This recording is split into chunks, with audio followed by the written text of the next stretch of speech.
আমি আজকের মুগ ডালের চিল্লা বানাবো, একদম নিরামিষ বানাবো।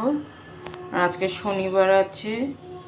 আর এটা হচ্ছে এর সঙ্গে আমি একটু হাফ কাপ মতন চিড়ে ধুয়ে রেখেছি, হাফ কাপ মতন মুড়ি আছে, আর মুগ ডালটা 1 কাপ 2 ঘন্টা মতন ভিজিয়ে রেখেছি। ভিজে এরকম ফুলে গেছে, সব গলে যাচ্ছে। এবার এটাকে আমি পিষে নেব।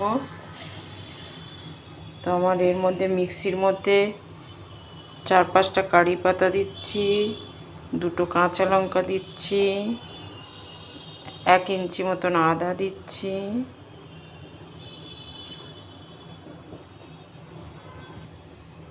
আর 1 চামচ মতন মৌরি দিয়ে দিচ্ছি সব।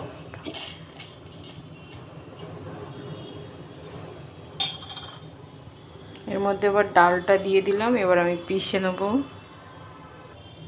আমার মুগ ডালটা পিষে নিয়েছি, একদম এরকম করে নিয়েছি। খুব পাতলা পিষিনি, মাঝারি সাইজ পিষেছি।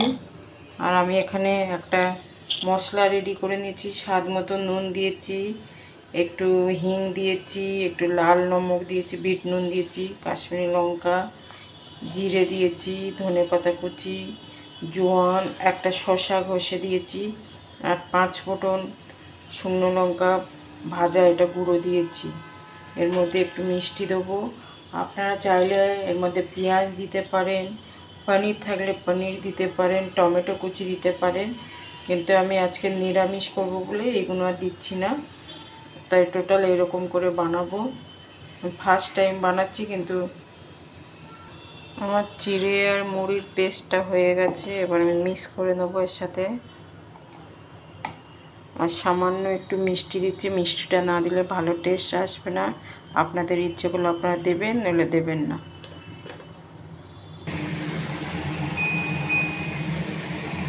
তাওয়াটা আমি খুব গরম করে নিয়েছি, নিয়ে ওর মধ্যে একটু তেল দিয়ে তারপর কাপড়টাকে দিয়ে মুছে নিয়েছি। এবার আমি ব্যাটারটা এর মধ্যে দিয়ে দেবো।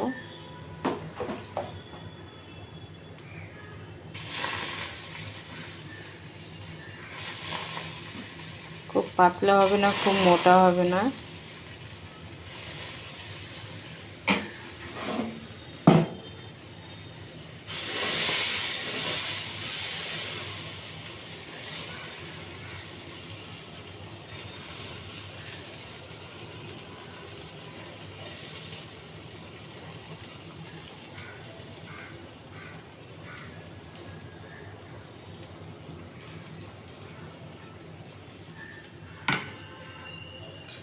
এবার এর মধ্যে একটু তেল দিয়ে দেবো।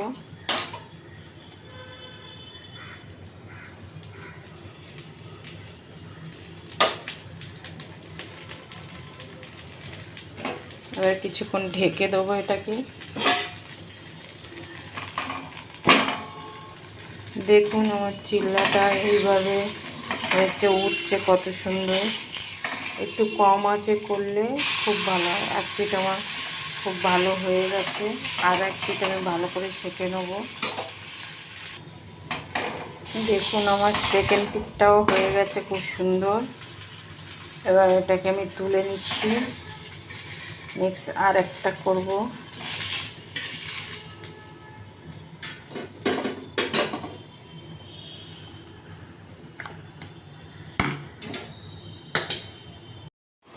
দেখুন কত সুন্দর হয়েছে। এইভাবে টমেটো সস কিংবা ধনেপাতার চাটনি দিয়ে খেতে পারেন, দই দিয়েও খেতে পারেন। আর যদি বা গোলাটা যদি বা পাতলা লাগে, তাহলে একটু আটা কিংবা ময়দা একটু মিক্স করে নিতে পারে অল্প। আর খুব সুন্দর খেতে হচ্ছে। আমি একটু খেয়ে দেখছি টেস্ট করে কেমন হয়েছে। দারুণ হয়েছে, ভীষণ ভালো। আমি ফার্স্ট টাইম বানিয়েছি। আপনারা এইভাবে মুড়ি চিড়ের চিল্লা বানিয়ে খেয়ে দেখুন, খুব ভালো লাগবে। Thank you so much. Like করুন, শেয়ার করুন, সাবস্ক্রাইব করুন, অনেক অনেক করে সাবস্ক্রাইব করুন, কারণ আমি অনেক দিন পরে আবার ভিডিও ছাড়ছি।